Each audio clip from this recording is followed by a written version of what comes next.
Good afternoon. Hi, everybody. Welcome back to another edition of Meet Your Leaders at the Whitewater Life Center. Hey, I'm here today with my friend Martha. Martha, introduce yourself to these folks and tell them what you do at the Life Center. Hi, everybody. My name's Martha Bacher. I officially have been at this church, I think, 32 years. Oh, my. That's a long time.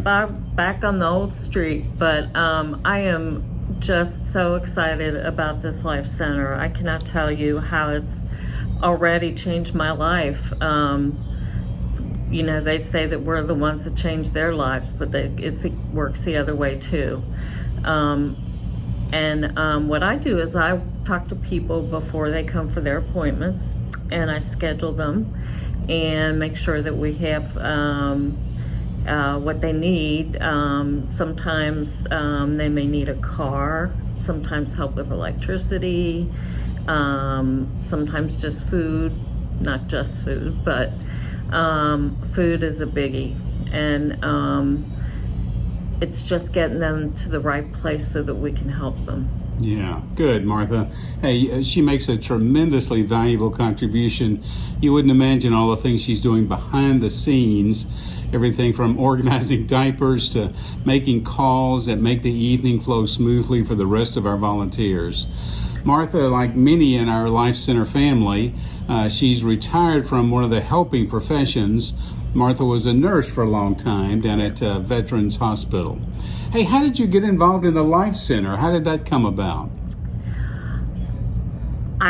You know what? I have no idea. It came to me one of those days, and we had talked about the Life Center a long time ago. I'm thinking 5 years or more. I was talking to somebody about we need a place for, where we can have hangout with Christians, other Christians, and have the food pantry moved from Morgan Street to down here. And anyway, there was a lot of talk, and that really interested me because, of course, I care about everybody and what happens to them. So when I had some physical issues I was dealing with, so I wasn't able to come to church for a little while, although I did watch it on Star 64. When I walked in the door, it was like I belonged here forever. Mm-hmm. And it was just something that said, the Life Center is where you need to be. Mm-hmm. And there's no doubt in my mind that was a word from God. Yeah, that's excellent, Martha. So what do you enjoy the most? What is it that gives you the most sense of joy or meaning or fulfillment? What do you enjoy the most about volunteering at the Life Center? Oh, the people. I enjoy the staff that work here, the people that come through our doors every day, and it sure is a mixture of a lot of different kind of people, which I love. And I enjoy also my perfectionism as a nurse kind of put me this way, but I want to make sure I have the everything ready for the people coming on board to work with our clients and guests. Good. All right, Martha. So now it's time for what I call the Life Center 7. So these are just 7 questions, and I want you just to respond with the first thing that comes to your mind. There's no right or wrong answer here. This is all designed just to help us to get to know Martha better. Oh, boy. So, Martha, what's the best book you've ever read? I would say Tale of Two Cities. I've probably read that book about 5 times. I love it. It's an old-fashioned book. I read it in freshman English, of all things. I had heard about it in high school, didn't read it, but so A Tale of Two Cities is definitely my favorite. Okay, Tale of Two Cities, got it. But besides the Bible. Oh, the Bible, of course. Yeah, okay. That's good. We that's just good got to lay that groundwork. yeah. Of course, good.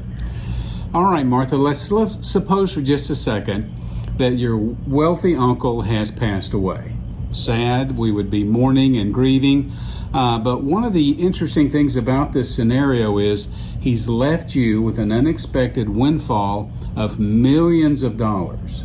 So, Martha, what would you do with those unexpected millions of dollars? You know, I always thought about this.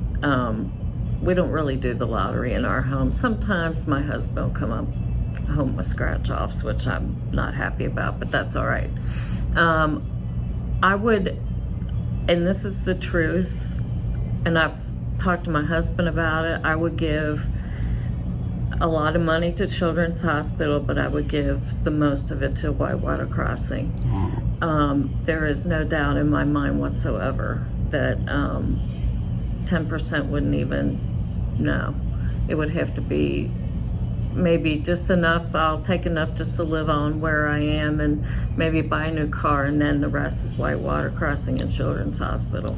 Oh, what a generous heart there. Well, no, I'm serious. What, really, what is life about? It's not about having things. Well, that shows a great deal of trust and confidence you have in the leaders at Whitewater too, Martha. I do. So let's suppose now that your home is on fire. Again, let's hope this doesn't happen, but if it does, every living thing is safe. All pets are out, all family members are out, but you had the chance to run back inside and grab one item. What one thing would you run back in and grab, Martha? A photo album I have that has every single one of my family in it. I made it during COVID. Oh. Well, it was like I've been wanting to kind of organize my pictures anyway, but I think I would get the photos because you can't get those back. Yeah, that's true. Some of those things are just irreplaceable if they're not digitized. Is. Everything is irreplaceable, really. Pictures are a biggie. Well, Martha, suppose for a second that you're sitting on a bench, and this bench is overlooking just a beautiful scene. It's overlooking the ocean and at sunset, and you have an opportunity that you can have a conversation with anybody, living or dead. Martha, who would you want to have one more conversation with? Oh, my grandfather. Oh, and why is that? I loved him so much. He died when I was in like 5th grade. And I think in 5th grade you really aren't sure what to do with your grief. And back then you just didn't talk about it, really like they do now. There's so many resources that you have, but it would be my grandfather. He is, I miss him so much still, even, and there was a school, C.O. Harrison is my grandfather. It's a school in the Oak Hill School District. Wow. Yeah, he was the principal of Dell High School for like 40 some years, and when they built the new elementary school, they named it after him. Well, he made a big impact, a big impression on you at a young age. He did. So, Martha, what's the best advice you've ever received? Keep my mouth shut. I don't follow that advice near as much as I should, I can tell you I that. know, yes, and be kind to everybody because they may be angels in disguise. Aw. Keep your mouth shut and be kind to everyone. Martha and I just had a guest of a homeless gentleman that came into the Life Center unexpectedly, and she was very gracious and loving and kind to him as well. So, way to go. Martha, what advice would you give yourself at age 20? If you could go back in time and visit with 20-year-old Martha, what advice would you give her? Oh, boy. The 20s was really, I graduated from nursing school. I worked.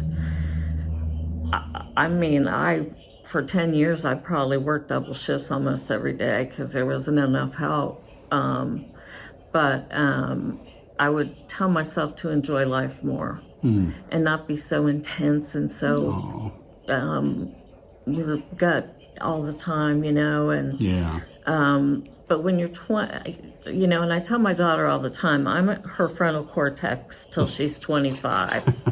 So I really believe that I just didn't know.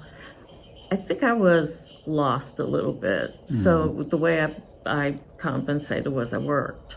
And that I always made my nursing my ministry as well, because you can't take care of people if you don't have a heart. Like people who are sick and don't have family and are homeless. But I would definitely tell myself to enjoy a little bit more rather than working so much. Yeah, well, that's good advice. All right, last one, Martha. It's been said that all great people can have their life summarized in one sentence. Martha, what one sentence would you like to describe your life when it's all said and done? I think it would be how much God and Jesus were a part of my life. So Jesus was her friend. God was a significant part of this lady's Oh, life. absolutely. That'd be a great epitaph. Well, Martha, thank you. Guys, thank you for joining us for another episode of Getting to Know Your Leaders. We'll see you right here next time and meet another one of our leaders. Bye now. Have a great day, everybody.